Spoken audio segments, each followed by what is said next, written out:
Iniciando mais um cafezinho para a gente fechar aí a nossa semana. Amanhã é feriado e, lógico, feriado para muitos, para mim. Gleiser, seja bem-vindo. Gatilho rápido. Tava só olhando aqui para saber se você ia chegar primeiro.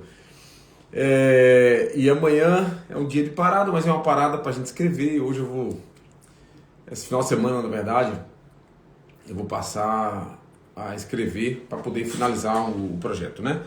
Quando a gente tem compromisso, a gente tem que arcar com um compromisso. E esse final de semana vai ser de muita escrita.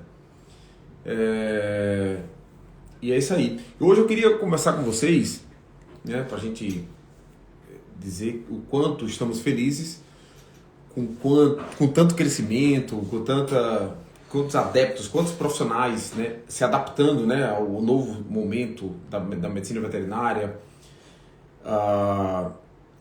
quantos tutores estão aderindo ao sistema, né, ao protocolo, os resultados estão surgindo.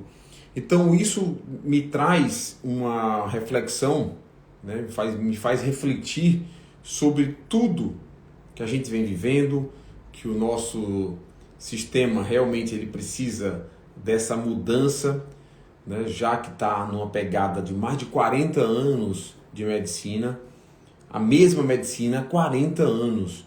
Então o que mudou ali foi avanços na farmacologia, né, na comercialização de alguns produtos, mas não mudou o cenário de doenças. Então a gente continua tendo muitos pacientes com muitas doenças. Pacientes com obesidade e tal. Então muitos me perguntam assim, Tarcísio, mas qual é? Eu sou um aluno de veterinária, eu sou um estudante de veterinária e queria saber de você qual é como ser um grande profissional, como é o segredo. Então eu até fiz uma live, né, com a estudante Isabela, lá de Brasília, e hoje estuda na 9 de julho em São Paulo, e a própria Isabela, né, comentando sobre as dificuldades que ela enfrenta, porque realmente toda mudança é muito complexa, a mudança de comportamento estudantil, a grade curricular, ela tem sempre aquela mesma base, e a faculdade é isso, graduação tem essa sua limitação. Mas o aluno ele tem que buscar,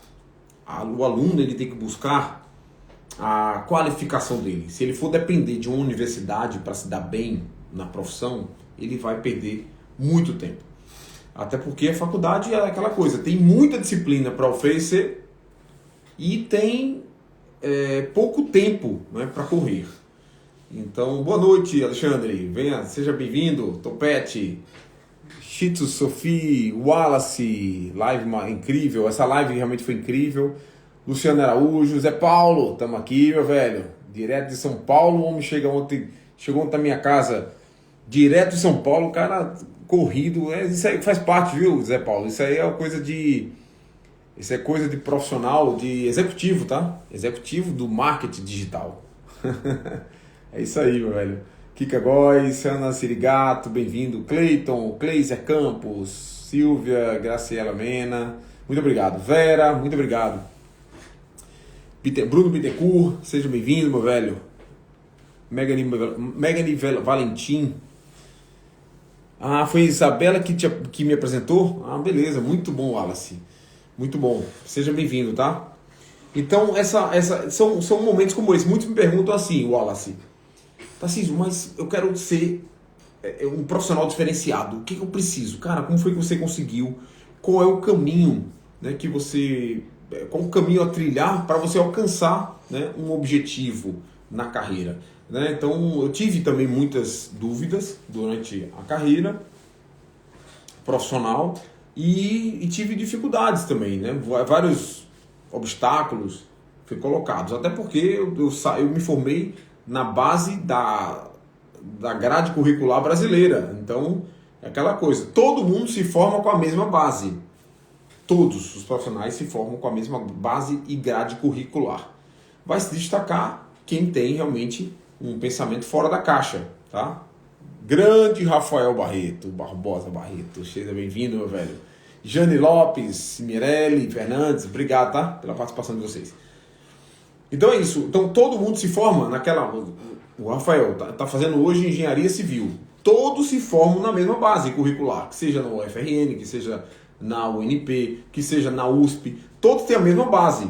Um professor muda aqui, outro muda ali, mas vai se destacar aquele aluno que tem realmente um diferencial enorme, né? Então, são cenários que a gente coloca aqui, né, com uma perspectiva, para que você não caia na mesma malha, né? Você tem uma base igual a todo mundo e você tem que se destacar. Tem que ter um mentor sempre do lado. Você tem que ter um mentor. Olha para quem você se enxerga. Poxa, eu quero ser um grande médico veterinário. Quem é que é no Brasil um grande profissional que eu me espelhe? Que eu possa seguir um caminho bacana? Aí você vai olhar, vai ter que ter um mentor, né? Um, dois, ou três, ou quatro, ou 10 mentores, e vai tentar seguir esse caminho, né? Que é um caminho difícil, tortuoso, não tem nada fácil, nada reto, né? Como eu falo. E assim, enfrentar os obstáculos, enfrentar realmente os desafios, tá certo? Mas eu vou passar alguns toques para vocês aqui do que eu recebo de informação de aluno, que talvez seja importante para algum aluno que está aqui. Grande Alexandre, Vitor, Quer Borges, boa, muitos bons conhecimentos diários. De 95 para cá, a medicina veterinária deu um salto quântico. Exatamente. Eu entrei em 98, eu senti esse salto quântico. Exatamente. Que foi o caso do Dr. Tarcísio que se destacou. Isso, eu entrei em 98. Em janeiro, recebi o resultado do vestibular e aí fui cursar na Faculdade Federal, né, da Paraíba, o UFPB. E de lá para cá, de 98 para cá, eu senti um salto quântico. Foi um absurdo o crescimento da medicina veterinária. Mas é aquela coisa, eu sempre sofri por antecipação. Eu falo sempre que eu perdi meu pai há 12 anos, já 13 anos vai fazer, e eu sabia que eu ia perdê-lo, porque ele já tinha uma certa idade quando ele me teve. E eu já sofria sabendo que ia perdê-lo e tal, e aproveitava muito, né, esse momento com ele. Todo momento onde ele estava, eu estava junto. Então meu pai já tinha uma certa idade, me teve aos 40 anos, né, como eu falei, e eu sabia que quanto mais eu pudesse estar próximo, eu ia aproveitar, sabia que ia perder logo. E aí eu fiz com a profissão do mesmo jeito. Eu falei, olha, são 5 anos de faculdade. Nesses 5 anos, eu acho que eu não poderia tirar mais proveito do que eu tirei da faculdade. Então eu entrei e falei, olha, eu não quero ser mais um aluno, eu quero ser o aluno. Eu fui aluno 8 na faculdade, né, uma média 8. Saí como nota 8, né, na faculdade. E não por ter nota 8, não é por isso. Tem aluno que tem nota 9, tem nota 9,5, né? Mas eu acho que quando você entra na faculdade de qualquer curso, você tem que fazer uma diferença. Você tem que tentar rasgar, buscar, arrancar tudo que aquele profissional ou que aqueles profissionais, né, docentes estão prometendo ou que eles podem te oferecer. Então, na minha época, eu tive 3 greves importantes, 3 greves de 3 meses cada uma, foi muito ampla essas greves, desestrutura qualquer metodologia dinâmica, e eu aproveitei essas greves para ficar na faculdade fazendo pesquisa. Eu era monitor de disciplinas, eu continuava estudando, então eu nunca parei. Em 98 para cá, eu não parei ainda.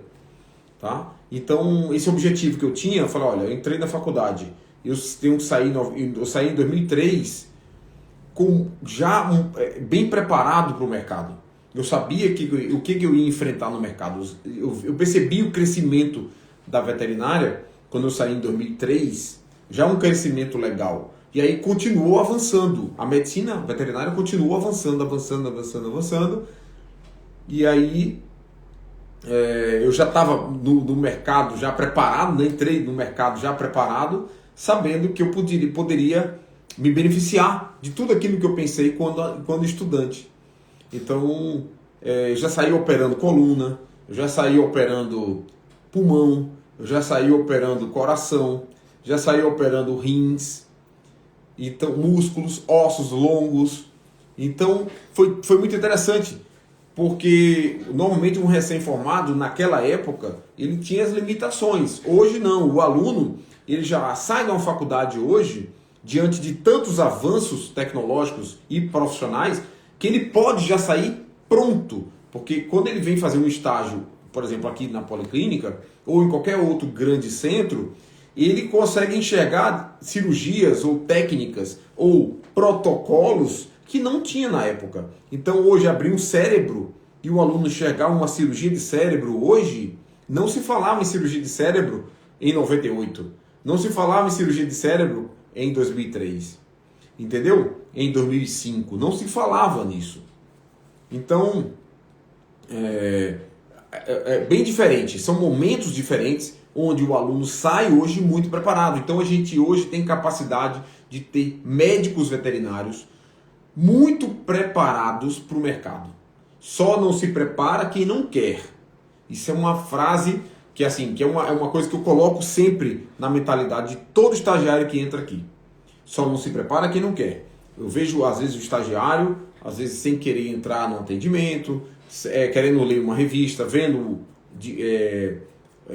rede social. Então, isso é preocupante, porque a gente já sabe quem vai se dar bem, quem vai se dar mal, pela experiência, entendeu? Então, se você está entrando no mercado agora, médico veterinário do futuro, seja diferenciado, seja o médico veterinário, senão você vai ser mais um médico e não o médico veterinário, tá?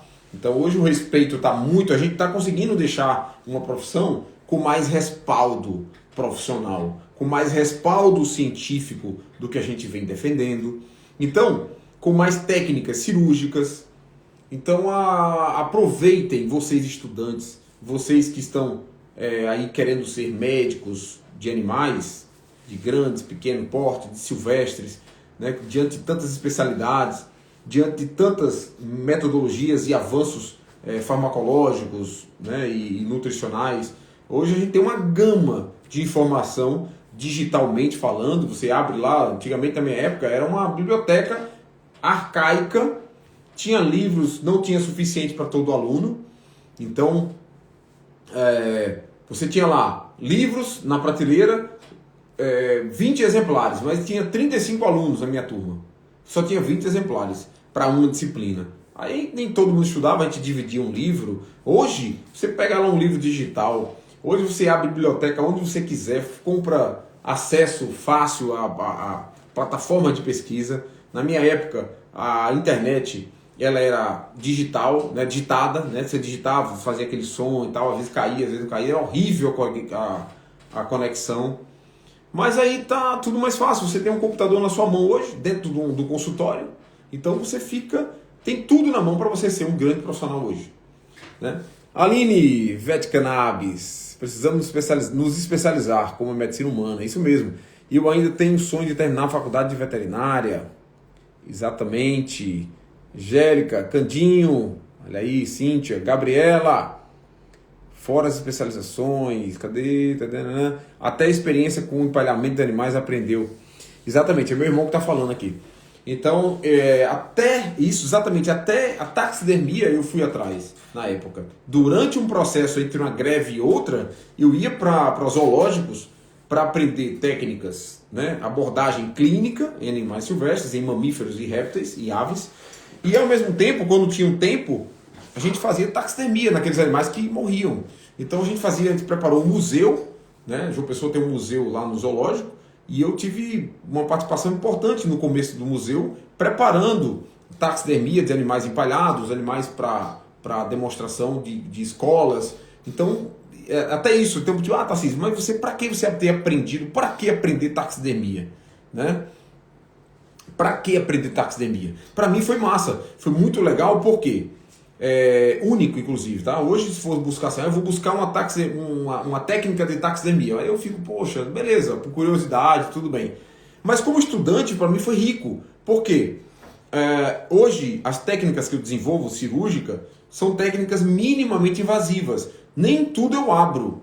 Então, muitas das cirurgias, talvez 60%, 70% de todas as cirurgias que eu faço hoje, eu não abro o animal. Eu resolvo por fora. Principalmente cirurgia ortopédica. Principalmente. Então, uma fratura de bacia, eu vou lá e faço uma redução da fratura por fora, sem abrir o animal. entendeu?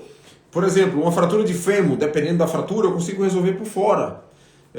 Fêmur, que mais? Joelho, dá para resolver com mínimos cortes, pequenininhos, sem ser videolaparoscopia.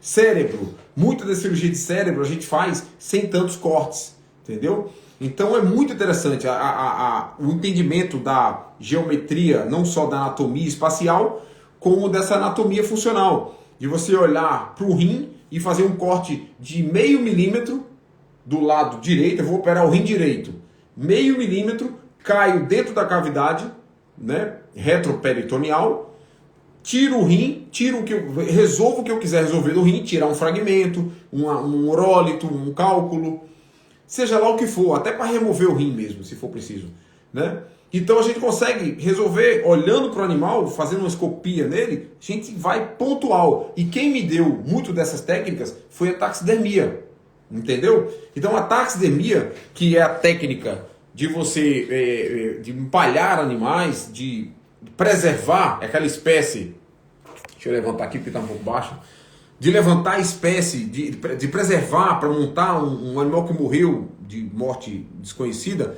a gente faz um trabalho e bota lá numa árvore, faz ambientação, bota uma cobra, jiboia, então a gente fez jacaré, jiboia. Então olha aí, cara, você saiu de uma veterinária num momento de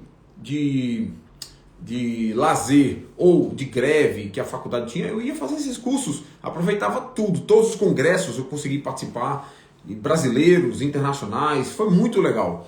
Então é isso, tudo que eu recebo hoje de informação, que eu já recebi inclusive, vem servindo até hoje para a minha profissão, para o meu profissionalismo.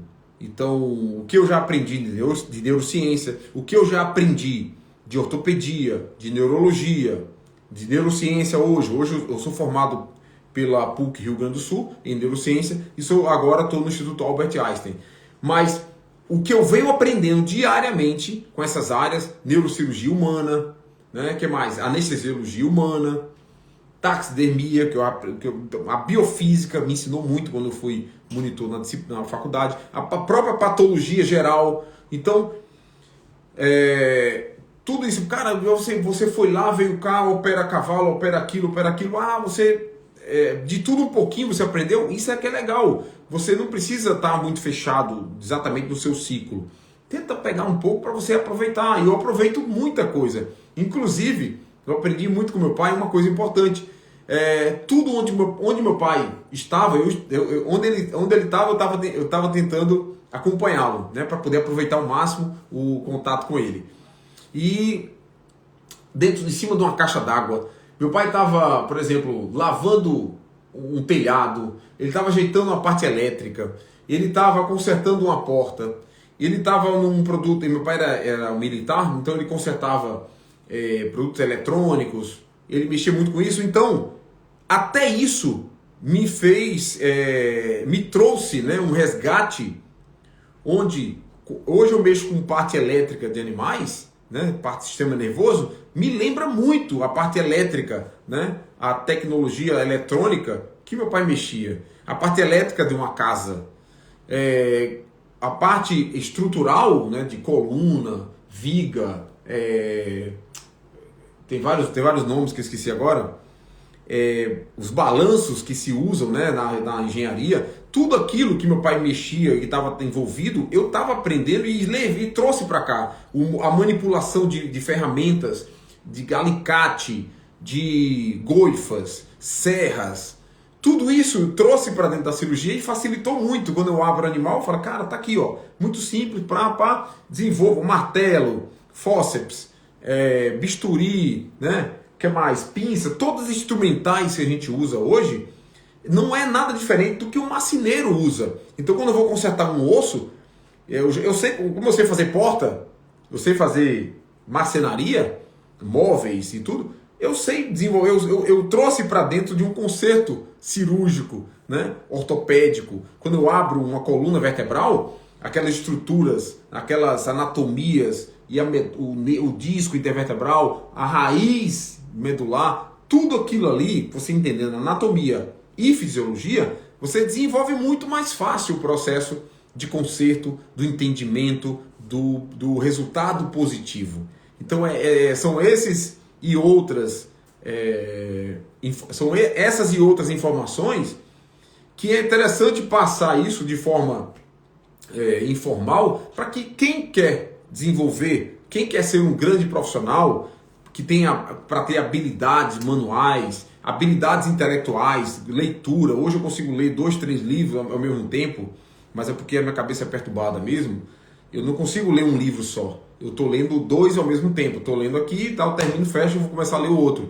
Então isso é uma... E aí cada história, cada momento eu consigo terminar 2 livros ao mesmo tempo. Então eu não sei ficar quieto, entendeu? Então isso talvez seja uma diferença, né? Ou seja, uma perturbação da minha cabeça, né? Então é isso. Uma dica para biólogo que tem afinidade com veterinária. Venha para cá. Venha para a medicina veterinária.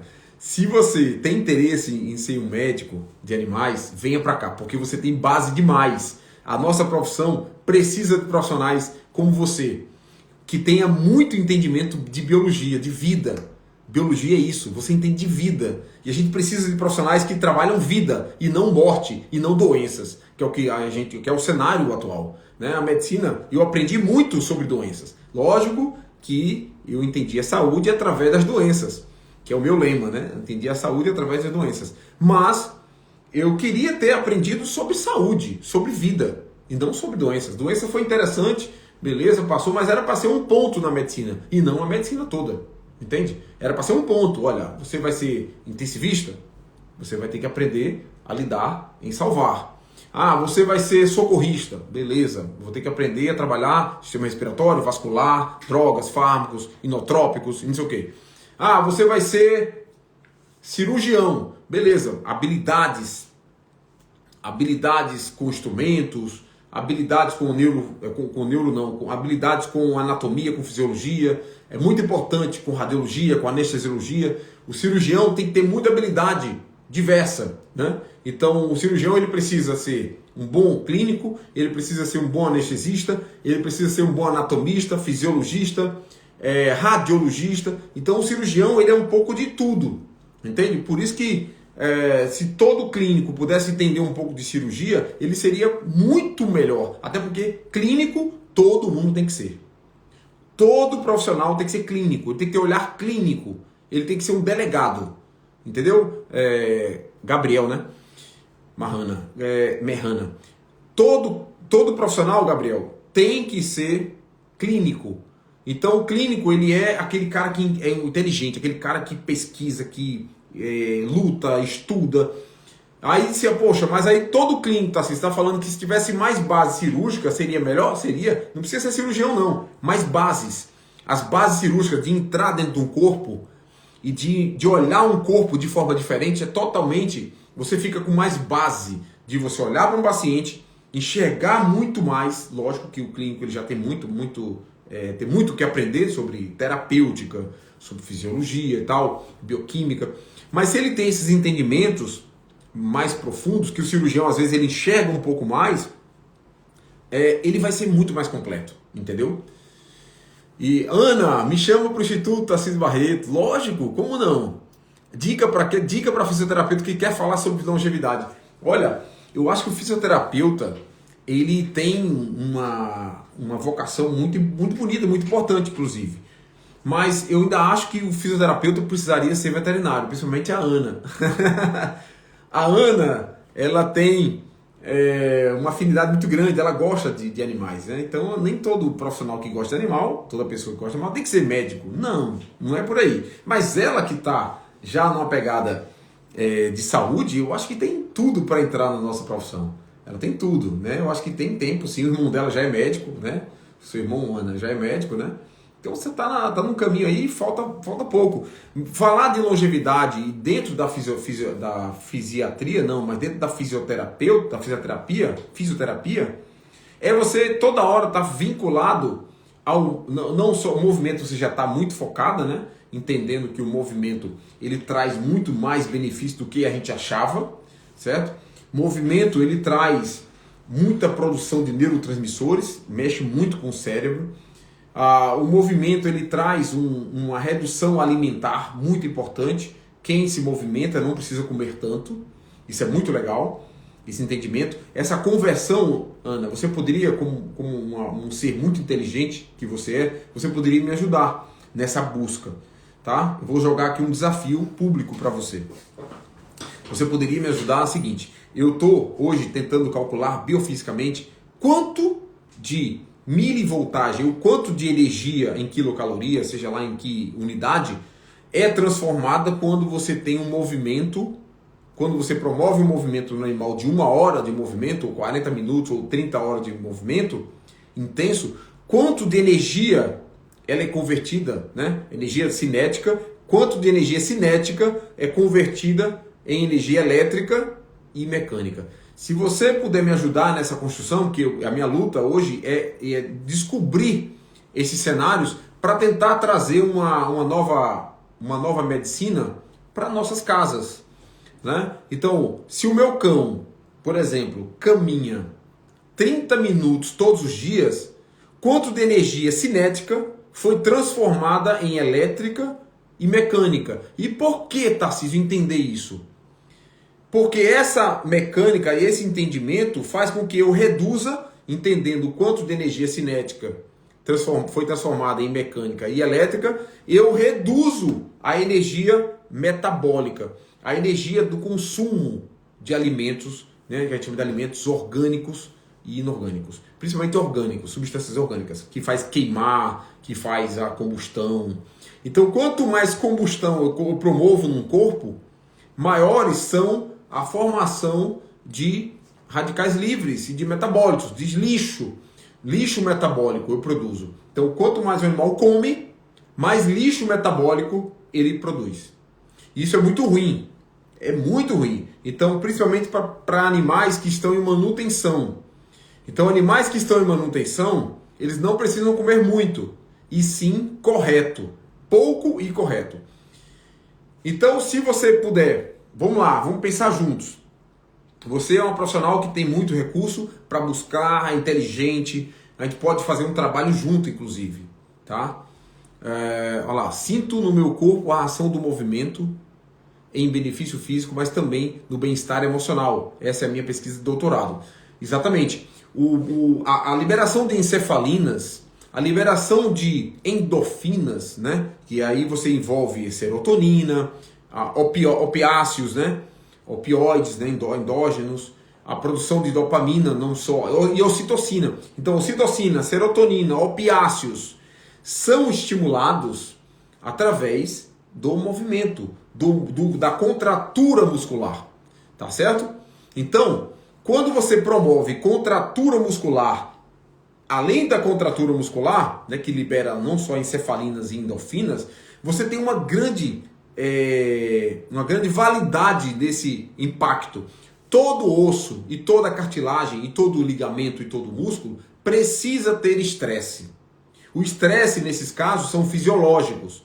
Então, quando você tem impactos nesses ossos, você manda uma resposta para o sistema nervoso e manda uma resposta para o sistema, o núcleo dessas células, que tem que renovar o tecido. Então, a renovação depende muito do impacto que o seu animal sofre e o que você sofre. Se você ficar em cima de uma cama, deitado como um sedentário, o seu corpo não vai entender que você precisa renovar tecido. Então o tecido está ficando velho, mas ele olha assim, mas eu não tenho impacto, eu não faço exercício, isso é a célula pensando, eu não preciso renovar. Diferentemente de um corpo que está em atividade, ele manda informações gênicas, né, e para o sistema nervoso central, que é o comando geral da situação, para renovar o tecido, porque senão vai romper ou vai fraturar. Então renova, porque já está no momento de renovar, porque já passou do ponto. Ele está sofrendo impactos de estresse mecânico. Precisamos mudar ou renovar o tecido, porque senão vai ocorrer uma fratura, vai ocorrer um desgaste maior. Então, todo movimento precisa, ou todo paciente precisa desse movimento mecânico, do estresse metabólico, do estresse mecânico, para renovar o metabólico, renovar o tecido, a célula, Entendeu? Se não, você fica naquela coisa, sempre com a gordura acumulada por 10 anos, sempre com tecido ligamentar antigo, sem renovar, sem regenerar, entendeu? Então, por isso, o corpo tem que estar em movimento. Se ele não tiver em movimento, ele vai precisar sempre de de um contexto onde a doença vai aparecer, onde vai ocorrer fraturas, onde vai ocorrer mais desgastes, porque não tem uma atividade metabólica ideal, entendeu? Então é importante a fisiatria, o fisiatra ou o fisioterapeuta estar antenado com isso, não só nos hormônios que aqueles tecidos recebem como organizações, como o nutriente que entra. Então, se eu conseguir fazer um estudo mostrando que um paciente que está em movimento não precisa comer muito, é exatamente o que o atleta faz. O atleta tem vários benefícios do movimento, então ele tem muita endorfina e encefalina sendo liberada. Ao mesmo tempo, ele tem uma redução na capacidade energética, porque ele tem muita energia sendo produzida através daquela transformação que eu acabei de falar para vocês, da energia cinética, que é do movimento, em energia elétrica e mecânica. Então essa biofísica do corpo é interessante todos ficarem sabendo que quando o seu animal faz exercício, ele precisa comer menos, porque ele está produzindo energia em torno de 15% para o corpo dele, 15 a 20%. Então ele não precisa comer 20% ou 15% a mais, não precisa. Ele precisa movimentar-se, comer menos e de forma correta, sem tanta dieta que inflama, e com isso, consequentemente, uma modulação de hormônios que vai ocorrer de forma natural e fisiológica. Beleza? Eu acho que é isso. Obrigado, doutora Marisa Neves, Joaquim Fernandes, Jacinta, Renata. Muito obrigado, pessoal, pela força, pelo carinho. Vanessa Santana, Nelson Vieira.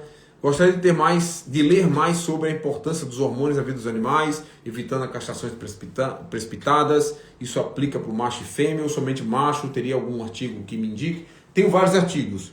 Tem um grupo do Telegram que a gente está colocando na minha rede social lá no Instagram, aqui no Instagram, né?